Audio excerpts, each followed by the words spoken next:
Hello बच्चों, आप सब लोग कैसे हो। उम्मीद है बच्चों आप सब लोग अच्छे होंगे, स्वस्थ होंगे और अपनी पढ़ाई भी अच्छे से कर रहे होंगे। तो बच्चों आज की क्लास में हम बायोलॉजी का अपना अगला टॉपिक करेंगे जिसका नाम है डाइजेस्टिव सिस्टम।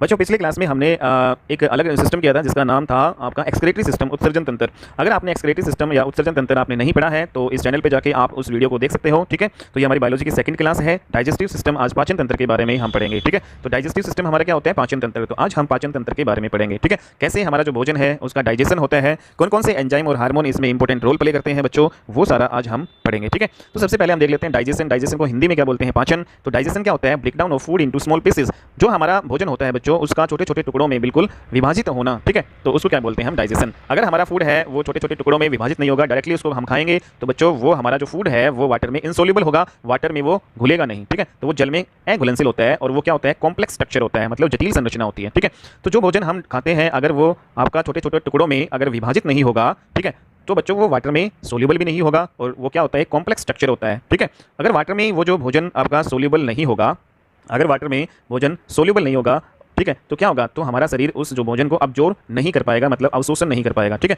तो हमारे शरीर द्वारा उसका अवशोषण नहीं होगा। ठीक है, और बच्चों जब हमारा शरीर उसको अब्जॉर्ब नहीं कर पाएगा, उसका अवशोषण नहीं कर पाएगा, तो हमें एनर्जी भी नहीं मिल पाएगी, और जब हमें एनर्जी नहीं मिल पाएगी तो हम काम भी नहीं कर पाएंगे। तो इसलिए कोई भी भोजन हम खाते हैं उसका छोटे छोटे टुकड़ों में टूटना बहुत जरूरी है। ठीक है, तो हम डायरेक्टली भोजन नहीं खा सकते, अगर हम खाएंगे तो उसको सबसे पहले हम अच्छे से चबा चबा के खाएंगे। ठीक है, तो चबा चबा के खाएंगे तो वो क्या होगा, छोटे छोटे टुकड़ों में बढ़ जाएगा और वो वाटर में भी हमारा अच्छी तरह से घुलेगा और इस प्रकार हमारा जो डाइजेशन जो प्रोसेस है वो बिल्कुल सही तरीके से होगा। ठीक है, तो हमारा जो डाइजेशन है, हमारा जो पाचन है बच्चों, वो हमारे मुंह से ही स्टार्ट हो जाता है। ठीक है, कहाँ से स्टार्ट हो जाता है, हमारे मुंह से, इसलिए हमें भोजन चबा चबा के खाना चाहिए। ठीक है, बट बच्चों हमारे मुंह से जो पाचन स्टार्ट हो जाता है, आधा हमारा पार्शियल जो है डाइजेशन हमारा मुंह से होता है, लेकिन हमारा जो कंप्लीट डाइजेशन है भोजन का, हमारा जो पूरा पाचन है वो हमारी छोटी आंत में होता है। तो कहाँ पे होता है, छोटी आंत में होता है। ठीक है, तो इस प्रकार से हमें भोजन को क्या करना चाहिए, चबा चबा के खाना चाहिए बिल्कुल। ठीक है, तो अब हम आगे देख लेते हैं। ठीक है, तो बच्चों ये हमारा हो गया। अब देखो, जैसे कि हमने पिछली क्लास में आपको पढ़ाया था कि कोई भी जो सेल है हमारे जो शरीर की वो क्या होती है, सबसे छोटी यूनिट होती है। ठीक है, तो सेल है हमारी बॉडी की, हमारे शरीर की सबसे छोटी यूनिट होती है। ओके, और बच्चों हमें पता है कि बहुत सारी जो सेल है वो मिलकर क्या बनाती है, वो टिश्यू बनाती है, और बहुत सारे टिश्यू जो है, टिश्यू को हम उत्तक बोलते हैं, सेल को हम क्या बोलते हैं, कोशिका। ठीक है, तो बहुत सारी कोशिका मिलके हमारे क्या बनते हैं, उत्तक बनता है, और बहुत सारे उत्तक जो है बनके हमारा एक अंग बनता है। ठीक है, और बहुत सारे अंग जो मिलकर एक हमारा सिस्टम बनाते हैं बच्चों, क्या बनाते हैं, सिस्टम बनाते हैं। ठीक है, जैसे हम आज कौन सा सिस्टम पढ़ेंगे, आज हम डाइजेस्टिव सिस्टम पढ़ेंगे। ठीक है, और पिछली क्लास में हमने कौन सा सिस्टम पढ़ा था, पिछली क्लास में हमने पढ़ा था एक्सक्रीटरी सिस्टम, जिसको हम उत्सर्जन तंत्र बोलते हैं। ठीक है, तो आज पूरा डाइजेशन जो है सिस्टम, पूरा जो पाचन तंत्र के बारे में देखेंगे। अब ये देख लेते हैं कि जो डाइजेस्टिव सिस्टम है उसमें कौन कौन से हमारे अंग भाग लेते हैं, कौन कौन से हमारे जो ऑर्गन पार्टिसिपेट करते हैं वो देख लेते हैं बच्चों। ठीक है, तो डाइजेस्टिव जो ऑर्गन है, पाचन में जो भाग लेने वाले आपके अंग कौन कौन से हैं ये हम देख लेते हैं। तो जो हमारा इस डाइजेस्टिव जो है सिस्टम को हम बच्चों दो भागों में बांट सकते हैं। एक पहला आपका क्या हो गया, एलिमेंट्री कैनाल, पहला आपका क्या हो जाएगा, एलिमेंट्री कैनाल। ठीक है, जिसको हम आहार नाल बोलते हैं। दूसरा हमारा डाइजेस्टिव ग्लैंड, जिसको हम क्या बोलते हैं, पाचन ग्रंथियां। ठीक है, तो पाचन ग्रंथियां हैं वो भी हमारा इंपॉर्टेंट रोल प्ले करती है। ठीक है, हमारे पाचन में, और कौन कौन से हमारे ये पार्ट हैं बच्चों, तो डाइजेशन में जो हमारे अंग भाग लेते हैं, जो ऑर्गन्स पार्टिसिपेट करते हैं वो कौन कौन से हैं। तो पहला हमारा है बक्कल कैविटी। ठीक है, बक्कल कैविटी को हम क्या बोलते हैं, मुख गुहा। तो हमारा जो मुंह है बच्चों, वहीं से ही हमारा डाइजेशन क्या हो जाता है, स्टार्ट हो जाता है। ठीक है, और हमारे मुंह से फिर जो है ग्रास नली में जो है भोजन चला जाता है। कहाँ चला जाता है, ग्रास नली में। ग्रास नली से जो है हमारे अमाशय में फिर भोजन चला जाता है, और अमाशय से सबसे लास्ट में फिर हमारा जो आपका ये है इंटेस्टाइन है, जो हमारी आंत होती है बच्चों, इंटेस्टाइन को क्या बोलते हैं, आंत बोलते हैं। ठीक है, तो फिर हमारा भोजन कहाँ पे चला जाता है, आंतों में। ठीक है, तो हमारी दो प्रकार की आंतें होती हैं, small intestine and large intestine, छोटी आंत और बड़ी आंत। ठीक है, तो बच्चों ये ध्यान में रखना कि जो हमारा जो पाचन है वो हमारा कहाँ से शुरू हो जाता है, हमारे शरीर का पाचन मुख से शुरू हो जाता है, हमारी बक्कल कैविटी मुख गुहा से स्टार्ट हो जाता है। ठीक है, यहाँ पे हमारा पार्शियल डाइजेशन होता है, जबकि जो हमारी इंटेस्टाइन है, और वो भी कौन सी वाली, स्मॉल इंटेस्टाइन, आपको ध्यान में रखना है। छोटी जो आंत है उसमें हमारा कंप्लीट डाइजेशन होता है, हमारा पूरा पाचन होता है। ठीक है, ये आपको ध्यान में रखना है। ओके, तो ये सारे ऑर्गन पार्टिसिपेट करते हैं, buccal cavity, oesophagus, stomach and intestine. ठीक है, तो पहले बक्कल कैविटी से ओइसोफागस में जाता है भोजन, फिर स्टोमक में जाता है, फिर हमारी इंटेस्टाइन में जाता है। ठीक है, तो डाइजेशन जो प्रोसेस है उसमें कुछ डाइजेस्टिव ग्लैंड है बच्चों, वो पाचन ग्रंथियां होती हैं, इनका भी महत्वपूर्ण रोल होता है। तो जो बच्चों हमारी जो मुख गुहा होता है, बक्कल कैविटी होता है, उसमें कौन सी ग्लैंड होती है, स्लेवरी ग्लैंड होती है, जिसको हम क्या बोलते हैं, लार ग्रंथि। ठीक है, तो हमारे मुंह में कौन सी ग्रंथियां होती हैं, हमारे मुंह में स्लेवरी ग्लैंड, लार ग्रंथियां होती है।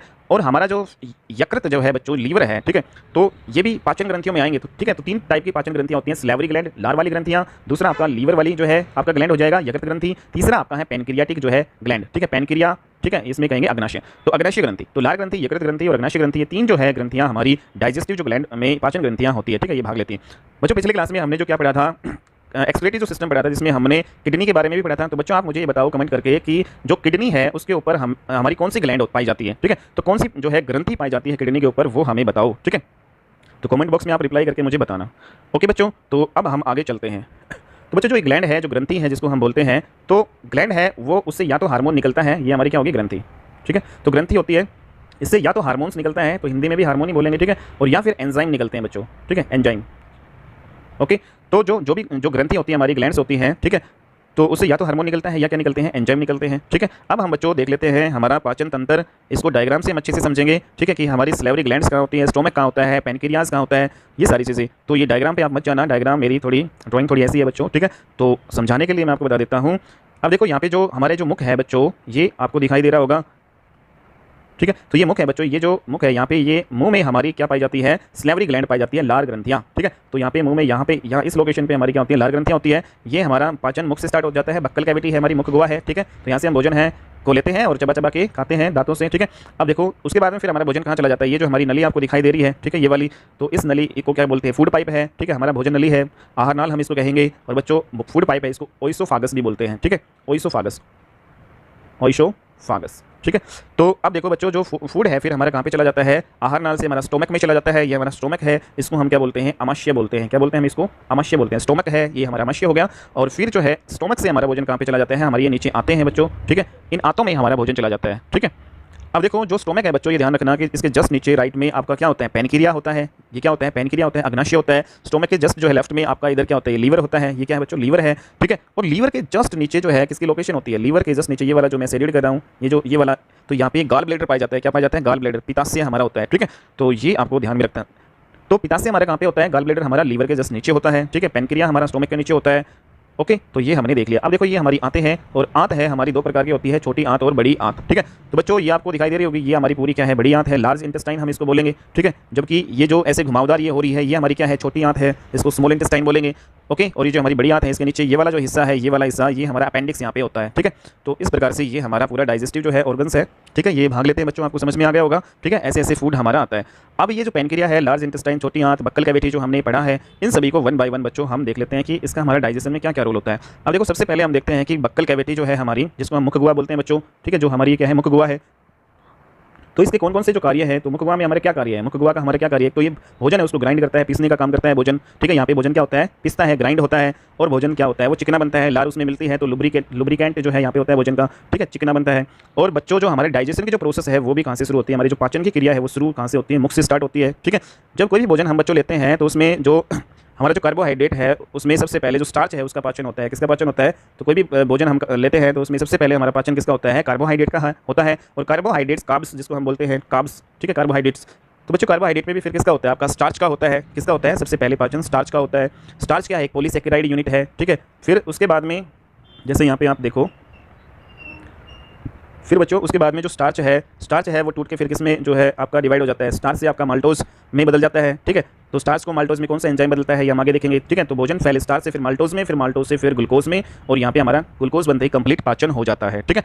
तो माल्टोज हमारा डाइसेकेराइड यूनिट है, इसको ध्यान में रखना है। ग्लूकोज है वो मोनोसेकेराइड यूनिट है, ठीक है। तो आप इसको हिंदी में भी ऐसे याद रखोगे, पॉलीसेकेराइड, ठीक है, पॉलीसेकेराइड। ऐसे ही डाइसेकेराइड और मोनोसेकेराइड, मोनो मीन्स होता है एक यूनिट वाला, डाई मीन्स होता है बच्चों दो, और पोली मतलब होता है बहुत सारे, ठीक है।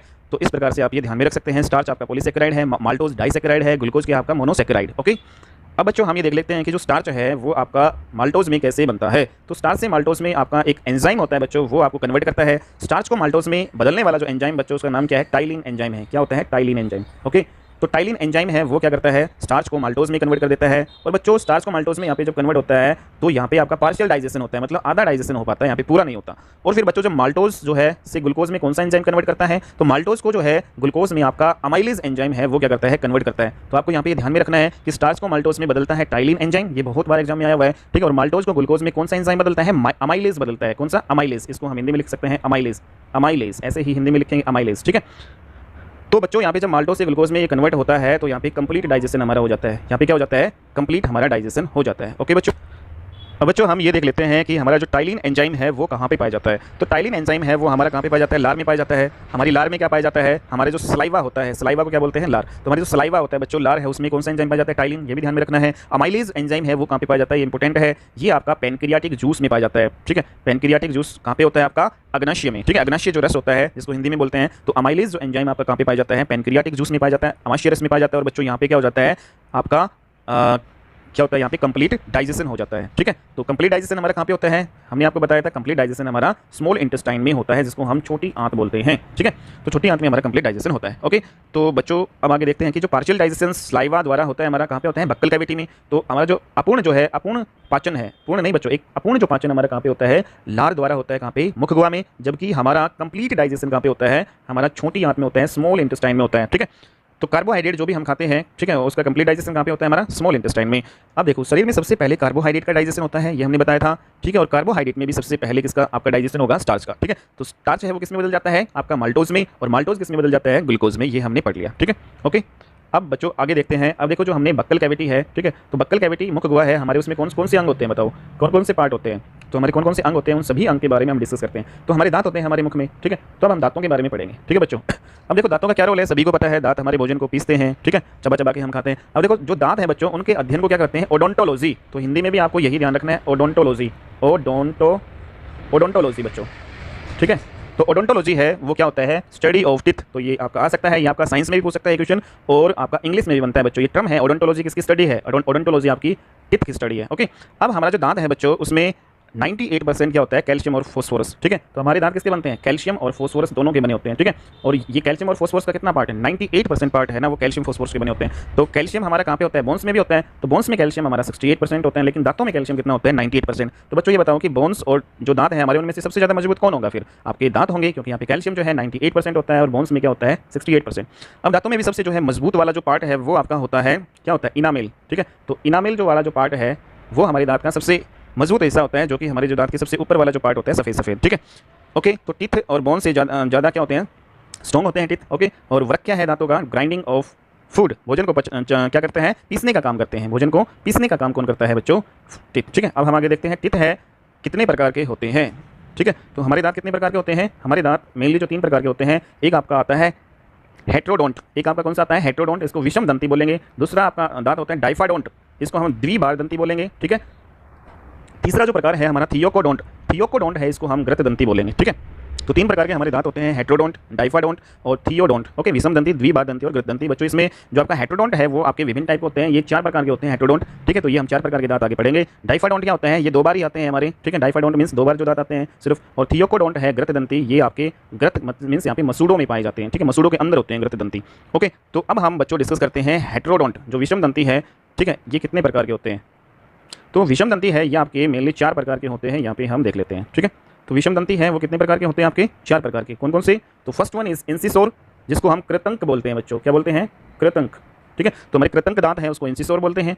जो दूसरा टाइप हमारा कैनाइन है, जिसको रदनक बोलते हैं। तीसरा टाइप हमारा दांत का है प्रीमोलर, अगर चौवणक होते हैं हमारे आगे वाले जो दांत होते हैं, और मोलर हो गए चौवणक। ठीक है, तो ये सारे दांत के टाइप हैं। तो इंसिसोर जो कृतंक जो है दांत हमारे कितने होते हैं बच्चों, 2 होते हैं। ठीक है, अब देखो हमारा जो ऊपर वाले जो दांत और नीचे वाले दांत, ठीक है, 2 टाइप में हम पढ़ेंगे इसमें। तो नीचे वाले जो दांत है उसको अगर हम 2 बराबर भागों में बांट दें बच्चों, तो इंसिसोर जो कृतंक है वो कितने होते हैं, 2, और टोटल नीचे कितने हो गए, 2 से मल्टीप्लाई कर दो। ठीक है, तो टोटल कितने हो गए इंसिसोर आपके 4। ठीक है, और ऊपर भी कितने हो गए बच्चों, इंसिसोर 4 हो गए, टोटल 8 हो गए। ठीक है, तो आपको जैसे ध्यान में रखना है कि इंसिसोर है वो कितने होते हैं, 2 होते हैं। ठीक है, तो सबसे पहले आते हैं, ये सबसे पहले आते हैं इंसिसोर, सबसे आगे होते हैं, और भोजन को काटने का काम करते हैं। और इन जो कृतंक दांतों को टस्क एलिफेंट का नाम से भी जानते हैं, जिसको बड़ा दांत भी हम कहते हैं। ठीक है, ओके, तो सबसे आगे होते हैं ये, और दो होते हैं।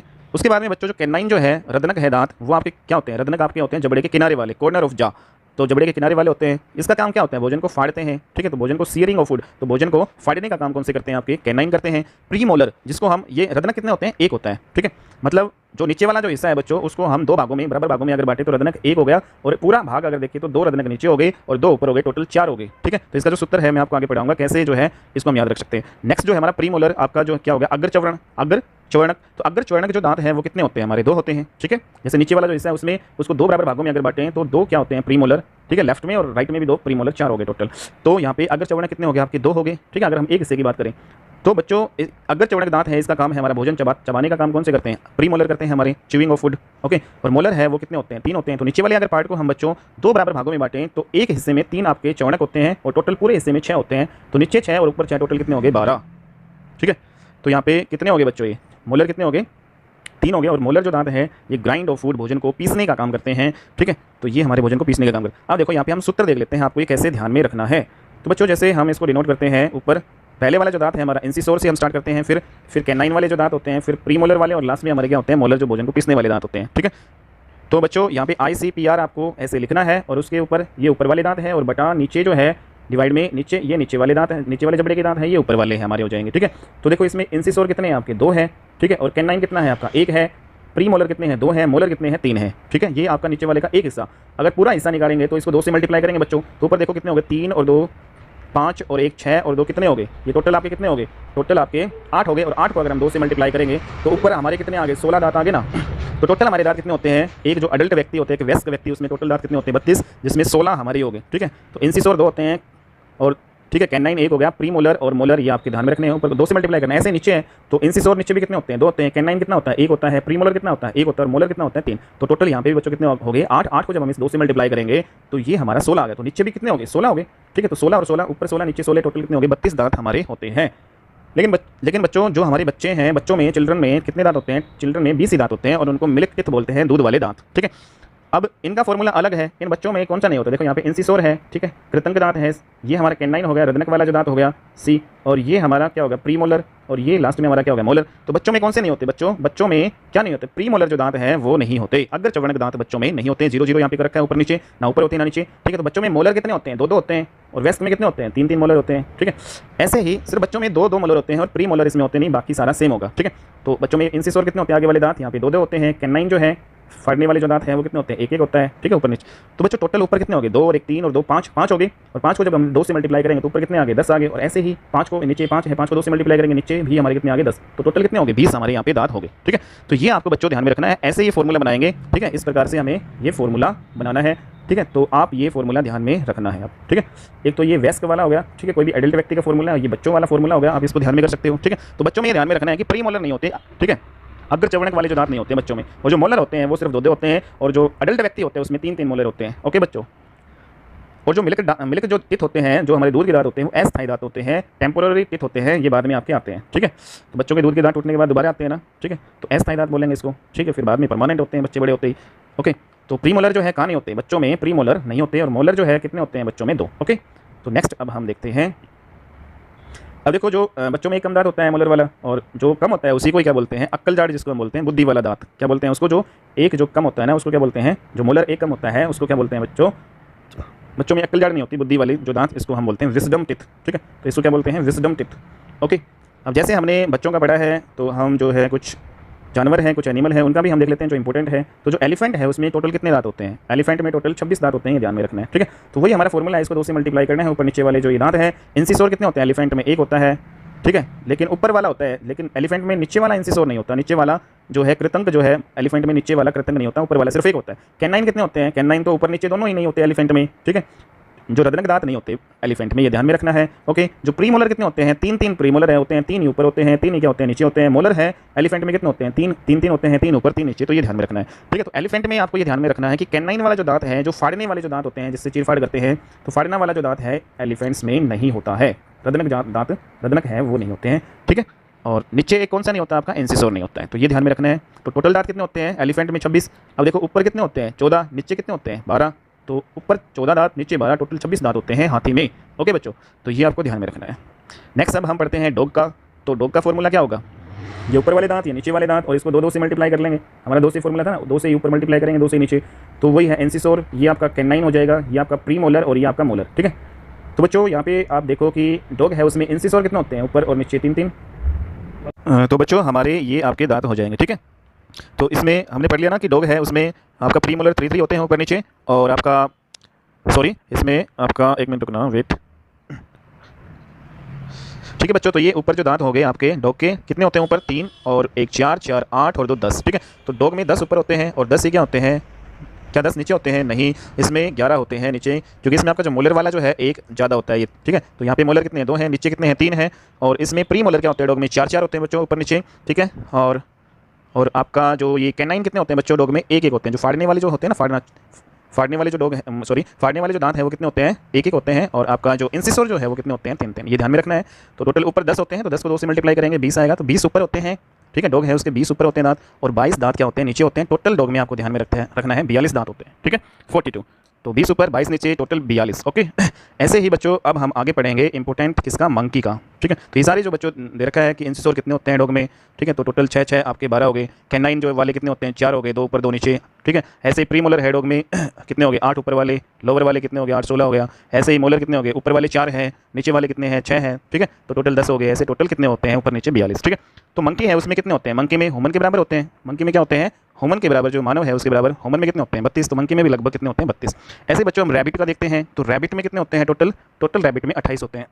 ठीक है, तो इसमें इंसिसोर कितने होते हैं, ऊपर 2 नीचे 1 होता है। रैबिट में कैनाइन वाले जो है, मतलब जो फाड़ने वाले जो दांत हैं जिससे हम फाड़ते हैं। ठीक है, तो जो हमारे इंसिसोर जो दांत होते हैं ना काटने वाले, उसके जस्ट जो है साइड में आपके कैनाइन वाले होते हैं, फाड़ने वाले। ठीक है, तो रैबिट में तो ये होते ही नहीं है, ना ऊपर होता है ना नीचे होता है। लेकिन रैबिट में प्रीमोलर कितने होते हैं, 3 होते हैं। और प्रीमोलर ऊपर 3 होते हैं और नीचे प्रीमोलर कितने होते हैं, 2 हैं। मोलर कितने होते हैं रैबिट में, 3 होते हैं ऊपर नीचे। ठीक है, तो इस प्रकार से हम देखें तो टोटल ऊपर कितने हैं, 3 3 6 2 8 मीन 16 ऊपर हो गए। ठीक है, 8 को 2 से मल्टीप्लाई करेंगे 16, और 3 2 5 और 1 6 नीचे हो गए। इसको 2 से मल्टीप्लाई करेंगे 12, तो 16 और 12 आपके टोटल कितने हो गए बच्चों, 28। ठीक है, तो रैबिट में ऊपर 16 होते हैं, नीचे 12 होते हैं, टोटल 28। ठीक है, ये ध्यान में रखना है। ओके, तो ये सारे हमने देख लिए हैं। अब जो हमारी प्यारी जो है गाय, जो काऊ है बच्चों, इसमें आपके देख लेते हैं। इसमें इंसिसोर ऊपर होता ही नहीं है। ठीक है, लेकिन नीचे इंसिसोर कितने होते हैं, 3 होते हैं। कैनाइन जो काटने वाले ऊपर नहीं होता, नीचे 1 होता है सिर्फ। और बच्चों प्री मोलर और मोलर ऊपर नीचे 3 होते हैं। ठीक है, तो टोटल ऊपर कितने होते हैं दांत, 3 3 6, 6 को 2 से मल्टीप्लाई करेंगे 12 तो ऊपर होते हैं। और नीचे कितने हो गए, 3 3 6 7 और 3 10, 10 को 2 से मल्टीप्लाई करेंगे 20 आएगा। और 20 और 12 कितने हो गए, टोटल 32। ठीक है, तो 32 हमारे दांत होते हैं हमारी गाय में, मतलब हमारे बराबर ही होते हैं हमारी गाय माता में। ठीक है, बस इसमें ये ध्यान रखना है कि गाय में कौन कौन से दांत नहीं होते ऊपर, बस ये ध्यान रखो। तो गाय में इंसिसोर नहीं होता और कैनाइन ऊपर नहीं होता। ठीक है, बस इतना ये ध्यान में रखना है। और टोटल जो दांत कितने हैं, 32। ओके, अब बच्चों नेक्स्ट हम करते हैं। तो ये हमारे सारे जो है दांत हो चुके हैं। और घोड़े में कितने दांत होते हैं, 40। घोड़े में कितने दांत होते हैं, 40। ठीक है, तो जो दांत है उसका स्ट्रक्चर अब हम पढ़ेंगे कि किस टाइप की स्ट्रक्चर होती है, दांत कौन कौन से इसमें पार्ट आपके होते हैं। अब देखो ये वाला जो हमारा दांत का स्ट्रक्चर है, ठीक है बच्चों, ये हमारा दांत का स्ट्रक्चर है। और ये सबसे ऊपर वाला जो एरिया है ना, ये ऐसे क्राउन टाइप में, इसको क्राउन बोलते हैं, दांत का क्राउन वाला हिस्सा है। ठीक है, और बच्चों ये हमारा जैसे फूड है यहाँ पे। ठीक है, ये वाला हमारा फूड यहाँ पे जो पिसता है। ठीक है, और यहाँ पे ये जो नलिकाएं है इनको क्या बोलते हैं, ये जो दांत के अंदर तक जो जा रही है नीचे तक, तो बच्चों ये आपका पल्प वाला एरिया होता है दांत में। क्या क्या होता है, ये पल्प होता है। ठीक है, और जो पल्प होता है उसके सबसे जो नीचे वाला एरिया उसको क्या बोलते हैं, जैसे ये वाला एरिया, ये वाला आपका होता है पेरिडोंट। क्या होता है ये, पेरिडोंट। तो जो पल्प का सबसे नीचे वाला हिस्सा उसको क्या बोलते हैं, पेरिडोंट। ये पल्प है और इसके सबसे नीचे वाला ये वाला हिस्सा पेरिडोंट हो गया। ठीक है, ठीक है बच्चों, और ये वाला जो पार्ट है हमारा, ये वाला पार्ट क्या है, डेंटाइन है, दंतस्ती बोलते हैं इसको। ठीक है, डेंटाइन वाला एरिया है, ये हमारी जड़ होती है दांतों की, ये जड़ें हैं। ठीक है, ये जड़ें हैं दांतों की, जड़ होगी, रूट इसको बोलते हैं। ठीक है, तो हमारे जो दांत का लार्जर पार्ट होता है डेंटाइन। ठीक है, तो सबसे बड़ा वाला जो पार्ट है वो कौन सा है, हमारा दांत का डेंटाइन वाला।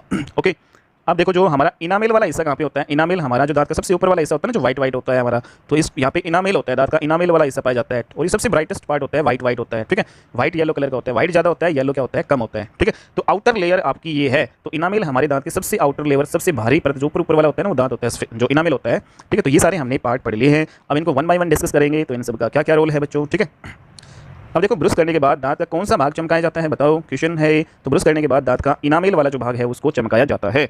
और इनामेल जो है बच्चों, दांत का इनामेल वाला जो भाग होता है ना, वो सबसे कठोर भाग होता है हमारे पूरे शरीर का। ठीक है, तो हमारे पूरे शरीर का हार्डेस्ट जो सबसे कठोर भाग है वो कौन सा, इनामेल है। हमारी हड्डियों से भी मजबूत होता है इनामेल वाला जो पार्ट, सबसे हार्ड होता है। ठीक है, और बच्चों दांत में हमने पल्प वाला एरिया पढ़ा था, तो इसका क्या काम है, पल्प का ब्लड सप्लाई होती है यहाँ पे। ठीक है, तो इसमें ब्लड की सप्लाई होती है, पल्प वाले जो एरिया में ब्लड की सप्लाई होती है। और ये किससे जुड़ा होता है, पल्प वाला हिस्सा दांत का, ये मस्तिष्क से जुड़ा होता है। ठीक है, और बच्चों पल्प का जो निचला भाग मैंने क्या बताया था, पेरिडोंट। तो सबसे निचला वाला जो भाग है पल्प का उसको क्या बोलते हैं, पेरिडोंट। ओके, अब देखो फूड है जो, जब हम कोई भी भोजन खाते हैं तो क्या होता है, उससे धीरे धीरे हमारे दांतों का डिके होता है, क्षरण होता है। ठीक है, और क्षरण होता है, फिर धीरे धीरे जो क्या होता है, क्षरण गुहा बन जाती है, कैरियस जो है कैविटी बन जाती है। ठीक है, दांतों में फिर क्या होता है, फिर हमारा पल्प जो होता है ना, पल्प वाला हिस्सा, ठीक है, जिससे ब्लड सप्लाई होती है हमारे दांतों में, जो मस्तिष्क से जुड़ा होता है पल्प वाला हिस्सा, वो डिस्ट्रॉय हो जाता है। और जब वो खत्म हो जाता है, ब्रेक डाउन हो जाता है, टूट, तो फिर मतलब ये डिस्ट्रॉय होने के बाद में फिर हमारा दांत क्या हो जाता है, टूट जाता है बच्चों। ठीक है, तो अगर हमारा पल्प वाला हिस्सा ही टूट गया तो फिर वो दांत बिल्कुल ही खराब हो जाता है, टूट जाता है। ओके, अब देखो, अब जो दांत है हमारे खराब हो गए तो आर्टिफिशियल टीथ जो है कई लोग चढ़वाते हैं, हमारे बूढ़े बुजुर्ग जिनके दांत टूट जाते हैं उम्र के अकॉर्डिंग। ठीक है, तो आर्टिफिशियल जो टूथ है उसमें वो कौन से, जो किसका बना होता है आर्टिफिशियल टीथ, ये पोर्सिलिन का बना होता है। किसका बना होता है, पोर्सिलिन। तो पोर्सिलिन का बना होता है या फिर एक्रिलेन रेजिन का बना होता है। ठीक है, तो एक्रिलेन रेजिन का बना होता है। तो इसमें क्या होता है, इसमें जैसे ये इस टाइप की कैप होती है और नीचे वाला ये कैनाल होता है, इसमें फिट किया जाता है। ठीक है, ओके, तो आर्टिफिशियल टीथ आपका किसका जो है बना होता है, पोर्सिलिन का, ये ध्यान रखना है। ओके, बच्चों हमारा जो आई टीथ होता है, आँख वाला जो है, आँख वाला जो दांत है उसको क्या कहते हैं, कैनाइन। जो हमारे रदनक जो होते हैं ना, रदनक वाले जो दांत जो फाड़ने का काम करते हैं, वो जस्ट हमारे आँखों के नीचे होते हैं। क्या होते हैं, ठीक है, रदनक जिनको कहते हैं, ये हमारी आंखों के नीचे होते हैं, तो इसको आई टीथ बोलते हैं। ठीक है, अगर हमारी दांत जो कैनाइन वाले टूट जाते हैं तो हमारी आंखों के ऊपर इफेक्ट पड़ता है। ठीक है, उसके बाद जो यूजलेस जो टीथ है हमारे, वो विजडम टूथ है। ये बुद्धि जो इसको दांत बोलते हैं या अक्ल जड़ बोलते हैं, विजडम टूथ। ठीक है, तो ये कंप्लीट हमने दांत के बारे में कर लिया है। हम क्या पढ़ रहे हैं बच्चों? मुख गुहा, बक्कल कैविटी वाला जो पार्ट पढ़ रहे हैं, जिसमें हमने टीथ वाला जो है पार्ट कंप्लीट कर लिया है। अब हम पढ़ेंगे टंग के बारे में बच्चों। ठीक है, जो हमारी जीभ होते हैं, जीवा होती है, उसके बारे में देख लेते हैं। ठीक है, अब डाइजेस्टिव सिस्टम में बच्चों हमारा जो जीवा का क्या रोल है, हमारी जीभ का क्या महत्वपूर्ण जो है भूमिका है, वो देख लेते हैं। तो ये किसकी बनी होती है? मसल्स की बनी होती है, मांसपेशियों की बनी होती है। इसकी लंबाई कितनी होती है जीभ की? ये 10 सेंटीमीटर होती है। ठीक है, क्या काम है इसका? ये टेस्ट फील हम इससे करते हैं। ठीक है, और क्या काम है? हेल्पफुल इन स्पीकिंग, बोलने में हमारी क्या करती है? मदद करती है। ठीक है, और क्या काम है बच्चों? मिक्सचर का कार्य करती है, जो भोजन हम खाते हैं उसको मिक्स करती है। ठीक है, मिक्सचर का काम करती है। जो ग्राइंड फूड होता है हमारा, उसमें सलाइवा जो है मिलती है। ठीक है, हमारी जीभ है वो सलाइवा छोड़ती है और उसमें जो भोजन हम पीसते हैं, ठीक है, ग्राइंड फूड जो हमारा होता है उसमें सलाइवा मिलके मिक्स हो जाता है भोजन। ठीक है, तो अब बच्चों जो टेस्ट है हमारे, क्या जो टेस्ट हैं, टेस्ट कितने प्रकार के होते हैं? तो टेस्ट हमारे 4 प्रकार के होते हैं। ठीक है, कौन कौन से टेस्ट होते हैं बताओ? खट्टा, मीठा, कड़वा, नमकीन, ये सारे टेस्ट होते हैं। ठीक है, अब देखो यहाँ पे जो हमारी जीवा आपको दिखाई दे रही है, ये हमारी जीभ है। ठीक है, तो इसमें हमें जीवा जो हमारी है, इसमें सबसे जो है मीठा हमें कहाँ पे फील होता है, कड़वा कहाँ पे फील होता है, खट्टा कहाँ पे फील होता है और नमकीन कहाँ पे फील होता है, वो देख लेते हैं। तो बच्चों जो हमें मीठा जो फील होता है वो हमारी जीभ के सबसे फ्रंट में, सबसे आगे वाला जो भाग होता है ना, ये सबसे, जैसे ये हमारी जीभ है पूरी, तो जीभ के सबसे वाला जो आगा जो जीभ की जो नोक है, ठीक है, सबसे फ्रंट वाला एरिया, इसमें हमें मीठा प्रतीत होता है। ठीक है, उससे जो स्वीट जहाँ पे हमें फील होता है, उससे जस्ट पीछे वाले एरिया पे यहाँ पे हमें क्या होता है? साल्ट, नमकीन फील होता है। और बच्चों जो बीच वाला एरिया है ना, यहाँ पे हमें कोई भी जो है जो टेस्ट फील नहीं होता है यहाँ पे, लेकिन जस्ट इसके साइड में, इसके जो जीभ है, जीभ के जो साइडों में होते हैं ना, जिसको हम पार्श्व भाग बोलते हैं। ठीक है, तो लेटरल जो है पार्ट, जीभ का जो लेटरल पार्ट है, पार्श्व भाग है, ठीक है, ये साइडों में, यहाँ पे हमें फील होता है खट्टा। ठीक है, सोर फील होता है। और जो बिटर सबसे कड़वा जो है हमें कहाँ पे फील होता है? तो जीभ का सबसे पीछे वाला जो एरिया है, यहाँ पे हमें क्या होता है? कड़वा फील होता है। ठीक है, तो स्वीट हमें सबसे आगे वाले हिस्से पे फील होता है। ठीक है, तो बहुत बार बच्चों यहाँ से क्वेश्चन आते हैं एग्जाम में, तो ये ध्यान में रखना है, ये वाला पार्ट यहाँ से क्वेश्चन बनता है। ठीक है, तो स्वीट का सबसे फ्रंट, जीभ का सबसे आगे वाला भाग से हमें स्वीट फील होता है। ठीक है, खट्टा में लेटरल, जो जीभ का लेटरल पार्ट है, उससे पार्श्व भागों से हमें फील होता है। बिटर, कड़वा जो है वो पिछले वाले भाग से, सबसे पीछे वाले भाग से, और जो नमकीन है स्वीट के जस्ट पीछे वाले भाग से फील होता है। ठीक है, बीच में हमें कोई भी टेस्ट फील नहीं होता है। ओके, तो ये ध्यान रखना है। अब देखो आगे हम देखते हैं, अब बच्चों जीभ के बारे में हमें पढ़ रहे हैं, तो इसके बारे में हम कंप्लीट डिटेल में देखते हैं। तो जीभ है बच्चों, उसके जो अपर जो लेयर ऑफ जो टंग होती है ना, जीभ का जो ऊपर वाली जो लेयर होती है, उस पर क्या पाई जाती है? टेस्ट बड्स पाई जाती है। और ये जो टेस्ट बड है, यही हमें स्वाद का अनुभव कराती है। ठीक है, तो टेस्ट बड के द्वारा ही हम क्या कर पाते हैं? टेस्ट का फील कर पाते हैं। ओके, तो हमारी जीवा है उस पर कितने टेस्ट बड हैं? लगभग 2000 से लेकर 8000 टेस्ट बड पाई जाती हैं। ठीक है, और जो मेल है, मेल में जो टेस्ट बड है वो क्या होती है? कम होती है फीमेल से। तो फीमेल में जो टेस्ट बड क्या होती है? ज़्यादा होती है। इसलिए ही जो टेस्ट का ज़्यादा जो है अनुभव है वो किसको होता है? फीमेल को ज़्यादा है, होता है मेल से। ठीक है, तो फीमेल को है मेल से ज़्यादा जो है टेस्ट का अनुभव होता है। क्यों होता है? क्योंकि उसकी जीवा में क्या होता है? टेस्ट बड ज़्यादा पाई जाती है मेल से। ओके, तो टेस्ट बड वाला एरिया। अब देखो जीभ के ऊपर एक इंपॉर्टेंट टर्म हमारे माइक्रोविली भी पाए जाते हैं। तो माइक्रोविली कहाँ पे पाए जाते हैं? तो देखो ये जो माइक्रोविली, जैसे ये जीभ है, यहाँ पे ये टेस्ट बड है, हमारी ये टेस्ट बड है, बहुत सारी टेस्ट बड पाई जाती है। और इनके सबसे लास्ट वाले जैसे टेस्ट बड है, यहाँ पे ये क्या पाई जाती है? माइक्रोविली पाई जाते हैं। क्या पाई जाती है जीभ पे? माइक्रोविली। ठीक है, और ये हमारी किससे? ब्रेन से जुड़े होते हैं। अब देखो हमारी जीभ पर छोटे छोटे जो छिद्र होते हैं, कांटे जैसे, ठीक है, कांटे जैसे, तो उनको हम माइक्रोविली कहते हैं। जो छोटे छोटे छिद्र होते हैं ना कांटे जैसे, उनको माइक्रोविली कहते हैं। और जब हम कोई चीज़ खाते हैं तो उसके जो कण है वो माइक्रोविली में फंस जाते हैं। ठीक है, और माइक्रोविली में फंस जाते हैं तो फिर यहाँ से ये टेस्ट बड के द्वारा हमारे मस्तिष्क जो है तक जो टेस्ट का हमारा फील होता है। ठीक है, तो माइक्रोविली में जो ये कण फंस जाते हैं और फिर टेस्ट बड के द्वारा जब ये जाते हैं तो हमारी जो ब्रेन में ये टेस्ट का फील कराते हैं हमें। ओके, तो ये ध्यान रखना है। अब देखो जो लोइन होता है या फिर टाइगर जो आपका होता है, ठीक है, टाइगर या लोइन है, उसके अंदर माइक्रो जो विली है वो बहुत ज़्यादा हार्ड और स्ट्रॉन्ग होते हैं। ठीक है, अगर जैसे टाइगर है, अगर इंसान की खाल के ऊपर ऐसे अगर जीभ फेरे तो वो इतनी जो है जीवा उसकी हार्ड होती है कि वो जैसे चुल भी सकती है, खाल हमारी हल्की सी फट भी सकती है, तो ज़्यादा हार्ड होती है। तो क्यों होती है? क्योंकि उस पर माइक्रोविली उसके क्या होते हैं? स्ट्रॉन्ग और हार्ड होते हैं। ठीक है, ओके बच्चों, ऐसे ही एक आपको ध्यान में रखना है, hyoid bone to provide base to the tongue. Okay, तो हॉइड बोन जो होती है वो क्या करवाती है? हॉइड बोन हमारी जो जीवा होती है उसको आधार प्रदान करवाती है। ठीक है, जो बेस में होती है, तो हमारी जीवा है उसके नीचे वाले हिस्से में कौन सी बोन होती है? हॉइड बोन, ये ध्यान में रखना है। ठीक है, तो हमारा जीवा वाला पार्ट कंप्लीट हो चुका है। अब हम पढ़ेंगे बच्चों हमारा लिप्स वाला एरिया। ठीक है, तो मुख में हमारा टीथ हो गया, टंग हो गया, अब हमारा जो है लिप्स बचा है। तो लिप्स क्या करते हैं? तो only organ of body which not oily. तो लिप्स जो है हमारा पूरे शरीर का केवल इकलौता ऐसा भाग है जो क्या नहीं होता? ऑयली नहीं होता। ठीक है, और बच्चों जो इसका क्या काम है? ये लिक्विड जो फूड होता है हमारा, जो भी जैसे हम पानी पीते हैं, कोई भी जूस पीते हैं, कोई भी लिक्विड फूड है, ठीक है, और जो सलाइवा होता है हमारी जीभ में, जो लार होती है, उसको ये बाहर नहीं निकलने देता है। ठीक है, तो ये सारे हमारे बक्कल कैविटी हमारी कंप्लीट हो चुकी है। मुख गुहा हमने पढ़ लिया है डाइजेस्टिव सिस्टम का। अब बच्चों हम पढ़ेंगे अपना नेक्स्ट पार्ट। अब डाइजेस्टिव सिस्टम में जो हमारा मुख गुहा से भोजन अब किस में आएगा? ग्रास नली में आएगा। ठीक है, ग्रास नली को क्या बोलते हैं? ओइसोफागस बोलते हैं। ग्रास नली को क्या बोलते हैं हम? ओइसोफागस बोलते हैं। ठीक है, तो बच्चों ये ग्रास नली है वो एक सिलेंड्रिकल ट्यूब होती है और इसकी लेंथ कितनी होती है? 25 सेंटीमीटर होती है। ठीक है, और ये किससे जुड़ी होती है? It connects buccal cavity to the stomach, ठीक है। तो ये मुख गुहा से आपकी जुड़ी हुई होती है और अमाशय तक जाती है बच्चों, ठीक है। तो ग्रास नली मुख गुहा से कहाँ तक जाती है? अमाशय। तो मुख गुहा और अमाशय को क्या करती है? स्टोमक को क्या करती है? ये जोड़ती है, ठीक है। अब देखो नेक्स्ट है आपका इसका ग्रास नली का क्या रोल है? Carried food from oesophagus to stomach, और जो भोजन है उसको ग्रास नली से अमाशय तक पहुंचाती है, ठीक है। और बच्चों इसमें जो ग्रास नली उसमें कैसा मोशन होता है, कैसी गति होती है? इसमें क्रमांकुंचन गति होती है, ठीक, बहुत इंपॉर्टेंट होती है।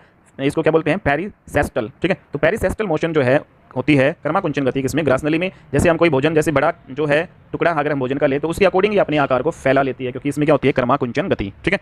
तो ओइसोफागस क्या होती है? Food pipe, okay. तो अब नेक्स्ट हम देखते हैं, अब जैसे देखो ये हमारी क्या है? ग्रास नली है, ओइसोफागस है, ठीक है। तो इसमें ये आपका क्या है? फूड है, ये आपका भोजन है, ठीक है। और ये इसका क्या प्रेशर डालती है? यहाँ पे देखो ये जो ग्रास नली है दोनों से प्रेशर डालता है। तो मतलब ये अपने फूड का जो साइज होता है ना आकार, उसके अकॉर्डिंग ये क्रमाकुंचन गति के कारण ये अपना आकार ढाल लेती है, ठीक है। ओइसोफागस ये हमारी हो गई। तो 25 सेंटीमीटर की लंबाई होती है, ये हमारा स्टोमक है। तो स्टोमक में फिर ये भोजन आ जाएगा ग्रास नली से, ओके। तो जो पेरिस्टल जो है मोशन होता है, पेरिसिस्टल जो मोशन होता है, उसका सबसे बड़ा फायदा क्या है कि यह आकार भोजन के अनुसार ग्रहण कर लेती है, ठीक है, ओके। अब बच्चों जो ओइसोफागस है ग्रास नली, उसमें कोई भी पाचन हमारा नहीं होता है। तो क्या ग्रास नली में पाचन होता है? तो ग्रास नली में पाचन आपका नहीं होता है, ठीक है। तो पाचन मुख में होता है, तो मुख में हमारा सबसे पहले स्टार्ट होता है। तो बच्चों हमारा जो है एसोफागस जो है ग्रास नली में कोई भी क्या नहीं होता, डाइजेशन नहीं होता, मुख में होता है और फिर हमारा छोटी आंत में होता है, ठीक है। अब देखो एक टर्म है आपकी एपिग्लोटिस। एपिग्लोटिस क्या होता है? ये हमारे जो जब हम भोजन लेते हैं तो ये सांस नली है उसको बंद कर देता है एपिग्लोटिस, ठीक है। और जब हम सांस लेते हैं तो भोजन नली को ये क्या कर देता है? बंद कर देता है, ठीक है। तो जब हम सांस लेते हैं तो ग्रास नली को बंद कर देता है, ठीक है। और जब हम खाते हैं तो श्वास नली को ये बंद कर देता है, ओके। तो इस टाइप की हमारी एपिग्लोटिस इस टाइप का ये आपका होता है, ओके। अब हम बच्चों नेक्स्ट वाला जो पार्ट हम पढ़ेंगे, अब भोजन हमारा कहाँ पे जाएगा? श्वास ग्रास नली से अमाशय में जाएगा भोजन। तो अमाशय में हम इसका इंपॉर्टेंट रोल देख लेते हैं, डाइजेशन कैसे क्या होता है। अब देखो स्टोमक है, तो स्टोमक क्या होता है? एक मस्कुलरी ऑर्गन होता है, एक मांसपेशियों का ये बना होता है, ठीक है। और इस पर, ठीक है, और कौन सी ये आ जाएगा? जे शेप का होता है, ठीक है। ये आपका कौन सा होता है? जे शेप का। तो और ये बच्चों कौन सी मसल्स का बना होता है? ये आपका रेकुलस एब्डोमिनीज जो है मसल्स का बना होता है, ठीक है। और इसका कलर कैसा होता है? हमारे अमाशय का रेड कलर का होता है। 3 पार्ट इसमें होते हैं, हमारे स्टोमक के 3 पार्ट होते हैं। एक मिनट को इसको थोड़ा सा ऊपर कर लेते हैं, अब देखते हैं। तो बच्चों हमारा जो स्टोमक है उसके कितने पार्ट होते हैं? उसके 3 पार्ट होते हैं। कौन कौन से पार्ट होते हैं? फर्स्ट वन इज़ हमारा कार्डिया होता है, फर्स्ट वन इज़ कार्डिया। एक मिनट को ये सेलेक्ट नहीं हो रहा। तो first one is the cardia. तो कार्डिया वाला हिस्सा, जैसे ग्रास नली हमारे ऊपर है, यहाँ से भोजन आएगा, तो जो अमाशय का सबसे ऊपर वाला भाग होता है ना, उसको हम कार्डिया बोलते हैं, ठीक है। तो कार्डिया है, ये किससे जुड़ा होता है? ये आपकी ग्रास नली से जुड़ा हुआ होता है, ओइसोफागस से जुड़ा हुआ होता है, ठीक है। और जो हमारा बीच वाला जो पार्ट होता है ना, बीच वाला हिस्सा, जो पेट, जो अमाशय का बीच वाला इसका हिस्सा होता है, इसको फंडस बोलते हैं। और जो सबसे नीचे वाला हिस्सा होता है ना, इसको पाइलोरिक बोलते हैं। तो 3 प्रकार के पार्ट यहाँ पे होते हैं स्टोमक में, ठीक है। तो कार्डिया जो किससे जुड़ा होता है? ओइसोफागस से जुड़ा होता है, ठीक है। फंडस बीच वाला पार्ट होता है, और जो पाइलोरिक जो है वो आपका क्या होता है? ये आपका सबसे नीचे वाला पार्ट होता है स्टोमक का, ठीक है। अब इसको सभी को देख लेते हैं। तो स्टोमक हमने जैसे कि पढ़ा कि मसल्स का बना होता है, तो कौन सी मसल्स का बना होता है? रेक्टस एब्डोमिनीज मसल्स का बना होता है। तो ये भी आप ध्यान रखो। तो कौन सी मसल्स का बना होता है? रेक्टस एब्डोमिनीज का मसल्स का बना होता है। अब देखो हम देख लेते हैं कि कार्डिया वाला जो पार्ट है उसका क्या रोल है? इट कनेक्ट विद ओइसोफागस, ठीक है। तो ये किससे जुड़ा होता है? स्टोमक का जो कार्डिया वाला जो पार्ट है वो ग्रास नली से जुड़ा हुआ होता है, और upper part of the stomach. तो स्टोमक का क्या है? सबसे ऊपर वाला हिस्सा होता है। फंडस क्या होता है? सबसे बीच वाला हिस्सा होता है। और पाइलोरिक क्या होता है? सबसे नीचे वाला हिस्सा होता है, lower part of the stomach, ठीक है। और ये किससे जुड़ा होता है? नीचे वाला हिस्सा डोडेनम से जुड़ा होता है, जो आपकी ग्रहणी होती है ना, जिसको जैसे ये जो आपका अमाशय सबसे नीचे वाला जो पार्ट है ये डोडेनम से जुड़ा होता है, जिसको हम हिंदी में क्या बोलते हैं बच्चों? ग्रहणी, ठीक है। तो ये आपका क्या हो जाएगा? ग्रहणी। डोडेनम से आपका ये जुड़ा हुआ होता है, ओके। अब देखो नेक्स्ट आपका, ये हमने सारे पार्ट हमने पढ़ लिए हैं। अब साइज़ क्या होता है हमारे स्टोमक का, आप वो बताइए। साइज़ हमारा होता है 12 इंच बाई 6 इंच, ठीक है। तो हमारे जो पेट है, एक प्रकार से पेट ही कह सकते हैं स्टोमक जो है, और इसकी लेंथ होती है 12 इंच, और इसकी जो चौड़ाई होती है वो 6 इंच होती है। तो बच्चों आप मुझे कमेंट बॉक्स में बताओ कि किडनी की साइज़ क्या बताई थी मैंने पिछले लेक्चर में, ठीक है। तो size of stomach 12 inch by 6 inch, okay. तो पाइलोरिक पार्ट जो होता है इसमें गैस्ट्रिक जो ग्लैंड बनती है। तो बच्चों जो पाइलोरिक जो पार्ट है इसमें क्या होता है? गैस्ट्रिक जो ग्लैंड्स होती है, और ये आपके लोअर पार्ट में पाई जाती है, ठीक है। तो स्टोमक का जो पाइलोरिक जो पार्ट है इसमें कौन सी ग्लैंड पाई जाती है? जठर ग्रंथि पाई जाती है, गैस्ट्रिक ग्लैंड्स, ठीक है। तो अमाशय में कौन सी ग्लैंड पाई जाती है? गैस्ट्रिक ग्लैंड पाई जाती है, ठीक है। इंपॉर्टेंट क्वेश्चन आता है। और ये आपका लोअर पार्ट होता है पाइलोरिक पार्ट। अब देखो इसमें गैस्ट्रिक ग्लैंड है, इससे क्या निकलता है? गैस्ट्रिक जूस निकलता है। क्या निकलता है? जठर रस निकलता है जठर ग्रंथि से, ओके। अब इनका रोल देखते हैं बच्चों कि कौन कौन से हमारे गैस्ट्रिक जूस हैं। तो 3 टाइप के मेनली गैस्ट्रिक जूस हमारे होते हैं, ये 3 टाइप के। पहला आपका होता है पेप्सिन, दूसरा होता है रेनिन, तीसरा होता है म्यूकस, ठीक है। तो ये 3 गैस्ट्रिक जूस होते हैं, जठर रस, पेप्सिन, रेनिन और म्यूकस, ठीक है। ये आप एंजाइम कह सकते हैं हम, पेप्सिन, रेनिन और म्यूकस, ओके। अब इनका रोल देखते हैं। अब देखो कार्बोहाइड्रेट है, उसका डाइजेशन हमारी बक्कल कैविटी से शुरू होता है। तो कार्बोहाइड्रेट का डाइजेशन कहाँ पे होता है? हमारा बक्कल कैविटी से शुरू होता है, ठीक है। जिसमें सबसे पहले कार्बोहाइड्रेट में भी स्टार्च का जो है पाचन होता है, ठीक है। और लेकिन जो प्रोटीन होता है ना बच्चों, प्रोटीन का डाइजेशन हमारे स्टोमक से शुरू होता है। प्रोटीन का जो है डाइजेशन कहाँ पे होता है? स्टोमक में, ठीक है। तो हमारे मुख से सिर्फ कार्बोहाइड्रेट का जो है पाचन शुरू होता है, लेकिन जो प्रोटीन है उसका स्टोमक से जो है पाचन शुरू होता है, ओके। नेक्स्ट देख लेते हैं, जैसे ये हमारा है प्रोटीन, तो बच्चों ये प्रोटीन है हमारा, ठीक है। प्रोटीन से हमारा पेप्टोन बनता है और पेप्टोन से फिर एमिनो एसिड, ठीक है। ओके, सो एक मिनट रुको। तो प्रोटीन है बच्चों, देखो ये प्रोटीन है। प्रोटीन को पेप्टोन में कौन बदलता है? तो आपको कौन सा हार्मोन ध्यान में रखना है? पेप्सिन, ठीक है। तो प्रोटीन से पेप्टोन बदलता है पेप्सिन, ठीक है। और बच्चों ये पेप्सिन कहाँ पाया जाता है? स्टोमक में पाया जाता है, जैसे कि हमने अभी पढ़ा था। पेप्सिन आपका हो गया, और यहाँ पे पार्शियल डाइजेशन होता है। क्या होता है यहाँ पे? पार्शियल डाइजेशन होता है, मतलब पूरा डाइजेशन नहीं होता है यहाँ पे, ठीक है। तो प्रोटीन का पार्शियल डाइजेशन यहाँ पे आपका होता है। प्रोटीन पहले पेप्टोन में बदलेगा, फिर ये आपका एमिनो एसिड में होगा, ठीक है। तो यहाँ पे पेप्टोन को एमिनो एसिड में कौन बदलता है? ट्रिप्सिन, ये ध्यान में रखना है। तो ये दोनों क्वेश्चन आते हैं। प्रोटीन को पेप्टोन में कौन सा हार्मोन बदलता है? पेप्सिन या एंजाइम, ठीक है। और पेप्टोन को जो है एमिनो एसिड में बदलता है ट्रिप्सिन। ओके, अब देखो ट्रिप्सिन है, ये स्मॉल इंटेस्टाइन में हमारा होता है, छोटी आंत में होता है बच्चों, ठीक है। और पेप्सिन कहाँ पे होता है? पेप्सिन हमारा स्टोमक में होता है, लेकिन ट्रिप्सिन हमारा कहाँ पे होता है? छोटी आंत में होता है। और छोटी आंत में हमारा क्या होता है? कंप्लीट डाइजेशन होता है। स्टोमक में यहाँ पे हमारा पार्शियल डाइजेशन होगा, किसका? प्रोटीन का, ठीक है। और ट्रिप्सिन है, ये पैनक्रियाटिक जूस है, उसमें पाया जाता है। किसमें पाया जाता है? ये पैनक्रियाटिक जूस जो आपका होता है उसमें पाया जाता है, अग्नाशयी रस, ठीक है। ट्रिप्सिन है, ये आपका यहाँ पे क्या होता है? कंप्लीट डाइजेशन, ठीक है। तो पेप्टोन से एमिनो एसिड ट्रिप्सिन जो है कन्वर्ट करता है, और यहाँ पे कंप्लीट डाइजेशन होता है, तो ये ध्यान में रखना है। ओके, तो बच्चों यहाँ पे देख लो इसको अच्छे से, और हम समझ लेते हैं कि जो आपका पेप्सिन एंजाइम होता है, क्या पेप्सिन एंजाइम होता है, तो यहाँ पे पार्शियल डाइजेशन होता है प्रोटीन का। तो प्रोटीन को पेप्टोन में कौन बदलता है? पेप्सिन एंजाइम, बस इतना ध्यान में रखना है, ठीक है। और रेनिन एंजाइम जो होता है, ठीक है, रेनिन एंजाइम का काम क्या है? जो हमारा दूध है, दूध से दही में बदलना, ठीक है। किस एंजाइम के कारण दूध से दही बनता है? तो आपका रेनिन एंजाइम का रोल होता है, ठीक है। और जो आपका म्यूकस वाला जो हिस्सा है, ठीक है, तो पेट में आपका ये म्यूकस जो है it protects stomach by HCl। तो म्यूकस है वो किससे बचाता है हमारे पेट को? HCl से। तो HCl क्या है? हाइड्रोक्लोरिक अम्ल, ठीक है, जो आपका बहुत ज़्यादा मतलब क्या होता है? एसिडिक होता है। तो ये हमारे पेट को बचाता है म्यूकस। तो म्यूकस कहाँ होता है? हमारे पेट की जो सबसे आउटर पार्ट होती है ये, ठीक है। तो बच्चों HCl का जो सीक्रेशन है वो आपका देखते हैं। HCl का सीक्रेशन गैस्ट्रिक ग्लैंड की ऑक्सिनटिक जो सेल से होता है। तो HCl जो आपका हाइड्रोक्लोरिक अम्ल है वो आपका ऑक्सटिनसिक जो सेल होती है ना गैस्ट्रिक जूस की, वहाँ से होता है। और HCl नेचर में कैसे होता है? ये आपका एसिडिक होता है। क्या क्या फंक्शन है इसके? फूड को एसिडिक बनाता है, ठीक है, और बैक्टीरिया को मारता है, और कंट्रोल, और क्या करता है? कंट्रोल डिके ऑफ फूड, और भोजन को सड़ने से क्या करता है? बचाता है। तो ये HCl के कार्य हैं। तो बच्चों इसमें हमारे दो क्वेश्चन ध्यान में रखने हैं। एक तो आपका HCl जो है उसका जो सीक्रेशन है, उसका सत्रावण हमारे कहाँ से होता है? तो भाई स्टोमक में होगा, और स्टोमक में भी कहाँ से होता है? गैस्ट्रिक जो ग्लैंड होती है हमारी, जो जठर ग्रंथि होती है, उसकी ऑक्सिनटिक सेल होती है, वहाँ से होती है, ठीक है। दूसरा हमारा कि भाई जो इसका नेचर कैसा होता है? एसिडिक। फंक्शन इसके क्या है? कि बैक्टीरिया को मारता है और भोजन को सड़ने से बचाता है, ठीक है। अब देखो म्यूकस जो पार्ट है उसका हम देख लेते हैं क्या रोल है। जैसे ये हमारा स्टोमक है, यहाँ से फूड आया आपका इसोफागस, जो आपकी वहाँ से इसोफागस से भोजन आपका आया, और यहाँ पे भोजन आ गया, ठीक है। तो बच्चों ये आपके जो आउटर लेयर ये दिखाई दे रही है, ये वाली जो आउटर लेयर है ना, ये स्टोमक की जो आउटर लेयर है, इसको म्यूकस बोलते हैं, म्यूकस परत होती है, ठीक है। ओके, और इसमें जब फूड का जो है स्टोमक में जब ये फूड प्रवेश करता है, तो सबसे पहले कार्य किसका होता है? म्यूकस का होता है, जो क्या करता है? स्टोमक के चारों तरफ एक परत का निर्माण कर देता है, ठीक है। और इसके बाद काम फिर किसका होता है? HCl का होता है, जो फूड को एसिडिक बनाता है। HCl हाइड्रोक्लोरिक अम्ल क्या करता है? फूड को अम्लीय बनाता है, ठीक है। फिर जो क्या करता है HCl, और इसको अम्लीय बनाता है और बैक्टीरिया को मारता है और भोजन को सड़ने से बचाता है, ठीक है।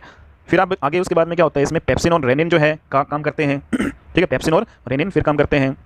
तो ये हमारे जो 3 प्रकार के एंजाइम पाए जाते हैं, कौन कौन से? पेप्सिन, रेनिन और म्यूकस, ठीक है। म्यूकस का रोल हो गया, और फिर सबसे लास्ट में आपका ये पेप्सिन और रेनिन का होता है, ठीक है। तो बच्चों जब ये तीनों कार्य अपना कर लेते हैं, तो फूड है वो हाफ लिक्विड जो है स्टेट में बदल जाता है, ठीक है। जब ये तीनों अपना कार्य कर लेते हैं, जो फूड है वो क्या हो जाता है? अर्ध तरल अवस्था में आ जाता है, मतलब आधा तरल हो जाता है, आधा पानी जैसे आपका हो जाता है अर्ध तरल अवस्था में, ठीक है।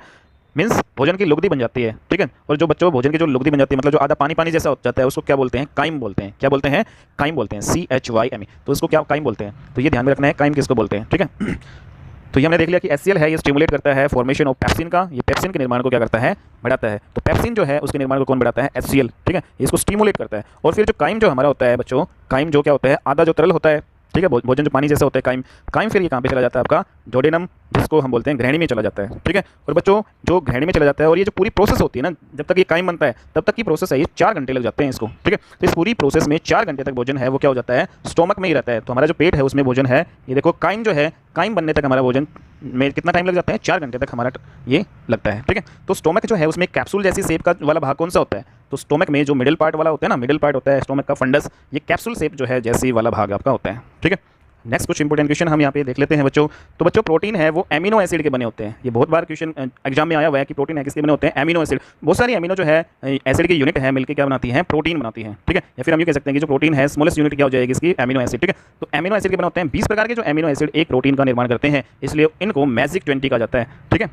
तो मैजिक 20 इनको कहा जाता है। तो बच्चों जो म्यूकस वाला जो पार्ट है आपका, म्यूकस पर जो लेयर चढ़ी होती है उसी के कारण स्टोमक को एचसीएल के प्रभाव से बचा जाता है। अब देखो हमारा हाइड्रोक्लोरिक अम्ल है एचसीएल, ये बहुत ही ज़्यादा एसिडिक होता है जो हमारे पेट को बहुत ज़्यादा नुकसान भी पहुंचा सकता है, लेकिन इसका अच्छा रोल हमारे पेट में क्या है, ये भोजन को सड़ने से बचाता है। ठीक है, ओके, और भोजन को क्या करता है, ये डाइजेस्ट करने में हमारी हेल्प करता है। ओके, तो जो एचसीएल जो है इतना ज़्यादा खतरनाक होता है हमारे पेट में, तो ये फिर भी हम किस कारण बच जाते हैं, फिर भी जो है म्यूकस वाला जो होता है ना, जो आउटर लेयर होती है हमारे स्टोमक की, उससे ये हमारी जो है प्रोटेक्शन करता है इस एचसीएल से। ठीक है, तो ये ध्यान रखना है। तो आमाशय में पाचित किया गया जो भोजन है वो क्या कहलाता है, नेक्स्ट क्वेश्चन है आपका, वो क्या कहलाता है, काइम कहलाता है। तो काइम किसे कहते हैं, जो हमारा आमाशय है हमारा, ठीक है, ये स्टोमक है, उसमें जो पाचित किया गया जो भोजन है उसको क्या बोलते हैं, काइम बोलते हैं।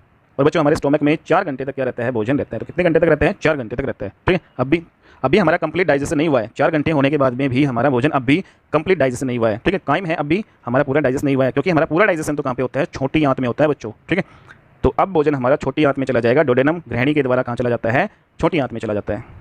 तो छोटी आंत में क्या क्या रोल है इसका देख लेते हैं, जिसको हिंदी में क्या कहते हैं, क्षुधांत्र बोलते हैं, स्मॉल इंटेस्टाइन बोलते हैं छोटी आंत को। ठीक है, तो बच्चों छोटी आंत है, उसकी लेंथ कितनी होती है, 6 से लेकर 6.9 मीटर होती है, 6 to 6.9 मीटर जो इसकी लेंथ हमारी होती है। ठीक है, और बच्चों क्या क्या कार्य है हमारी छोटी जो है आंत का, इसका कार्य है यहाँ पे डाइजेशन कंप्लीट होता है। यहाँ पे क्या होता है, हमारा भोजन का पाचन है वो पूर्ण होता है। ठीक है, तो यहाँ पे जाके हमारा भोजन पूरी तरीके से पचता है। लेकिन बच्चों क्या हमारा जो भोजन जो पचता है वो क्या हमारे शरीर के द्वारा अब्जॉर्ब कर लिया जाता है, क्या उसका अब्जॉर्प्शन, क्या उसका अवशोषण होता है यहाँ पे, तो यहाँ पे अवशोषण है वो पूरे तरीके से नहीं होता, नॉट कंप्लीट अवशोषण नहीं होता, लेकिन पूरा यहाँ पे पच जाता है, ये ध्यान में रखना है। ठीक है, तो यहाँ पे कंप्लीट डाइजेशन होता है हमारी छोटी आंत में, बट अब्जॉर्प्शन जो है, अवशोषण जो है हमारे भोजन का वो नहीं होता। अवशोषण का होगा हमारा आगे चलकर होगा बड़ी आंत में। ठीक है, अब देखो बच्चों कि आपका जो स्मॉल इंटेस्टाइन है, छोटी आंत है, अब इसके कौन कौन से हिस्से हैं, कौन कौन से पार्ट हैं, मेनली 3 टाइप के पार्ट होते हैं। एक आपका ग्रहणी, ग्रहणी क्या है, इसके ऊपर वाला पार्ट है, एक मध्यांतर बीच वाला पार्ट है जिसको जेजुनम बोलते हैं, और एक आपका इलियम होगा जिसको हम सीसांत बोलते हैं। ये हमारा जो छोटी आंत का जो सबसे निचला पार्ट है। ठीक है, तो सबसे ऊपर वाला पार्ट डोडेनम ग्रहणी, ठीक है, जो कि हमारा जो पेट से, जो हमारा स्टोमक से जुड़ा होता है। ठीक है, किससे जुड़ा होता है, ग्रहणी वाला जो हिस्सा स्टोमक से जुड़ा होता है। जेजुनम है, बीच वाला पार्ट होता है छोटी आंत का, और सबसे नीचे वाला ये इलियम वाला हिस्सा होता है। ठीक है, अब इनको 1 by 1 डिस्कस कर लेते हैं। डोडेनम जो है, जो आपका ग्रहणी वाला जो पार्ट है, ये किससे जुड़ा होता है, इट कनेक्ट विद स्टोमक, हमारी आमाशय से जुड़ा होता है। यह अनकोइल्ड होता है, मींस कुंडलित नहीं होता है। क्या होता है, अनकोइल्ड होता है। जेजुनम क्या होता है, मिडिल पार्ट होता है, और इलियम क्या होता है, ये हमारा मेजर मुख्य भाग होता है हमारी छोटी आंत का। ठीक है, तो इसमें हम देख लेते हैं आगे बच्चों, देखो ये हमारी छोटी और बड़ी आंतें हैं दोनों। ठीक है, ये हमारी क्या है, पूरी बड़ी आंत है, और ये यहाँ पे ये छोटी आंत है। तो ये डोडेनम जो है आपका ग्रहणी है, ये कहाँ होती है, यहाँ सबसे ऊपर वाले पार्ट में होते हैं, जो ऊपर से किससे जुड़ी होती है, आमाशय से। आमाशय से भोजन किसमें आता है, छोटी आंत में, तो डोडेनम से होकर आता है इन आंतों में। ठीक है, तो छोटी आंत में हमारा भोजन आ गया, फिर जेजुनम वाला ये वाला हिस्सा है हमारा, और इलियम वाला ये वाला पार्ट है। ठीक है, तो बच्चों स्मॉल इंटेस्टाइन जो हमारी छोटी आंत है उसमें हमारा कंप्लीट डाइजेशन होता है, जैसे हमने पढ़ लिया। अब कंप्लीट डाइजेशन यहाँ पे कैसे होता है, क्योंकि यहाँ पे विल्ली पाए जाते हैं। क्या पाए जाते हैं यहाँ पे, विल्ली, जो क्या करते हैं, छोटी आंत को सरफेस एरिया प्रोवाइड करवाते हैं। जैसे ये हमारी छोटी आंत है ये, ठीक है, और ये डार्क आपको दिखाई दे रहा है साइडों में, ये बच्चों दिखाई दे रहा है, ये साइडों में ये वाला, ये आपका विल्ली होते हैं, ऐसे विल्ली पाए जाते हैं। और ये हमारा भोजन जैसे इस छोटी आंत में बीच में ये भोजन जैसे इसमें जाएगा, तो इसमें ये क्या कर देगा, ये विल्ली जो को इसको काट देगा, भोजन को क्या करता है, विल्ली जो है यहाँ पे इसे काट कर फूड को बिल्कुल छोटा कर देता है। क्योंकि क्या होता है, विल्ली जो क्या काम करते हैं, भोजन को काटने का काम करते हैं, और काट के इसको बिल्कुल छोटा बना देते हैं। ठीक है, तो हमारे आमाशय में जो काइम तक जो है, जो अर्ध जो है तरल हो गया था जो भोजन, और अब यहाँ पे बिल्कुल और भी ज़्यादा है, हमारा क्या हो जाता है, बिल्कुल डाइजेस्ट हो जाता है। ठीक है, तो विल्ली का काम क्या है, पाचन में सहायक होते हैं। ओके, तो स्मॉल इंटेस्टाइन में फूड का डाइजेशन होता है, और स्मॉल इंटेस्टाइन में भी भोजन का पाचन जो करते हैं वो कौन करते हैं, विल्ली करते हैं। अब एक टर्म है हमारे पास यहाँ पे बोलस, सॉरी 1 मिनट रुकना बच्चों।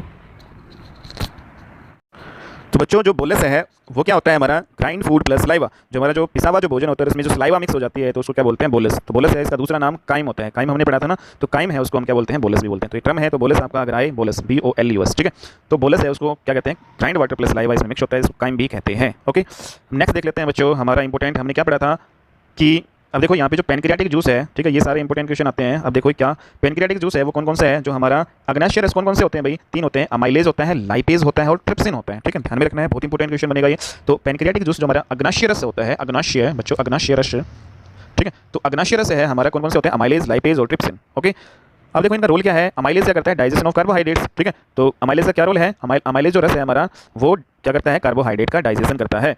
तो बहुत इंपॉर्टेंट क्वेश्चन बनता है कि कार्बोहाइड्रेट है उसका डाइजेशन कौन सा जो है हमारा जूस करता है, किसके द्वारा होता है, अमाइलेज जो है रस के द्वारा, अमाइलेज एंजाइम के द्वारा। ठीक है, अमाइलेज एंजाइम।